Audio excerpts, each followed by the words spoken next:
আসসালামু আলাইকুম বন্ধুরা, মিতুর রান্নাঘরে আপনাদের সবাইকে স্বাগতম। আশা করি আপনারা সবাই ভালো আছেন। আমিও আলহামদুলিল্লাহ আপনাদের দোয়া ও ভালোবাসায় ভালো আছি। তো আজকে আমি আপনাদের জন্য নিয়ে আসছি একটি মুরগির রেসিপি। মুরগিটা আমি নারকেল দিয়ে রান্না করেছি।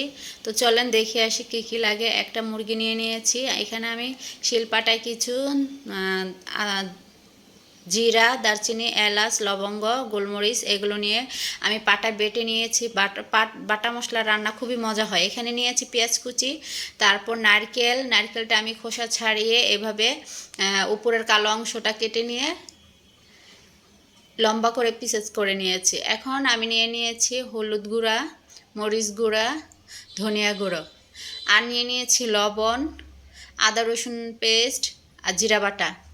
এখন একটা চুলা অন করে আমি চুলায় কড়াই বসিয়ে দিলাম। কড়াইটা যখন গরম হয়ে আসছে তখন রান্নার জন্য পরিমাণ মতন তেল দিয়ে দিলাম। তেলটা দিয়ে গোটা মশলাগুলো আমি এখানে দিয়ে দিলাম। গোটা মশলাগুলো দিয়ে আমি এখানে পেঁয়াজ কুচিগুলো দিয়ে এগুলোকে সুন্দর করে ভেজে নিব। ভাজার সময় আমি এখানে একটু লবণ অ্যাড করে দিব যাতে পেঁয়াজটা সুন্দর করে ভাজা হয়। এই তো আমার পেঁয়াজ ভাজা শেষ। এখন আমি জিরা বাটা, আদা রসুন বাটা এগুলো সুন্দর করে দিয়ে একটু ভেজে নিব। এগুলো ভাজা হয়ে গেছে। তারপর আমি বাকি মশলাগুলো অ্যাড করে দেব। দিয়ে দিলাম 1 চামচ মরিচের গুঁড়া, 1 চামচ হলুদের গুঁড়া, 1 চামচ ধনিয়া গুঁড়া।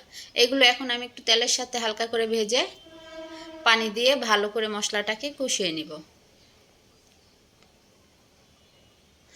আমি প্রায় 5 মিনিটের মতন মশলাটা কষিয়ে নিলাম। যখন উপরে তেল ভেসে আসবে তখন আমি ওই নারকেল কাটাগুলো দিয়ে দিব। নারকেলটা দিয়ে প্রায় আমি 2-3 মিনিট মশলার সাথে নারকেলটাকে কষিয়ে নিব। কষিয়ে নিয়ে এখানে আমি ধুয়ে পরিষ্কার করে রাখা মুরগিটা দিয়ে দিব। মুরগির মাংসগুলো দিয়ে মশলার সাথে ভালো করে আমি কষিয়ে নিব। কষানোর সময় আমি সামান্য একটু পানি দিয়ে দিয়েছি যাতেও নিচ দিয়ে লেগে না যায়। এখন আমি এগুলো ভালো করে নেড়েচেড়ে একটা ঢাকনার সাহায্যে ঢেকে রান্না করব। এখন প্রায় আমার মুরগিটা কষানো অনেকটা হয়ে আসছে। তারপরও আমি আর একটু কষিয়ে নিব যাতে মশলাগুলো সুন্দর করে মুরগির ভিতরে আর নারকেলের ভিতরে প্রবেশ করে। কষানোটা যত সুন্দর হয় রান্নাটা তত সুন্দর হয়।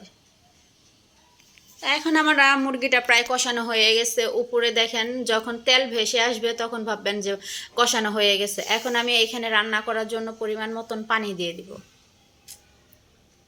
পানিটা দিয়ে আমি সুন্দর করে নেড়েচেড়ে এটা একটা ঢাকনা দিয়ে ঢেকে রান্না করব। আমি আবার ঢাকনাটা উঠিয়ে একটু নেড়েচেড়ে দিলাম, নেড়ে আবার ঢাকনা দিয়ে ঢেকে দিলাম।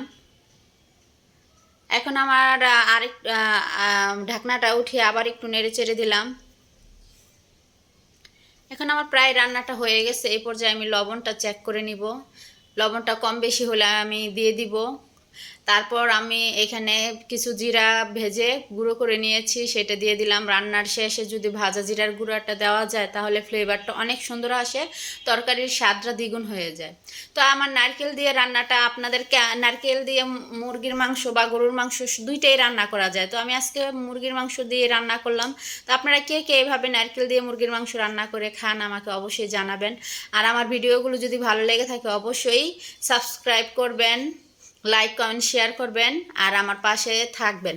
তো দেখেন আমার রান্নাটা হয়ে গেছে। নারকেলগুলো আর মুরগিগুলো আমার তরকারিটা অনেক সুন্দর দেখা যাচ্ছে। এটা খেতেও খুবই খুবই টেস্ট হবে, খুবই ইয়ামি হবে। তো এভাবে আপনারা যারা যারা পছন্দ করেন খাবেন, আর আমার যারা খান না আমার রান্নাটা দেখে আপনারা খাবেন। তো ভালো থাকবেন।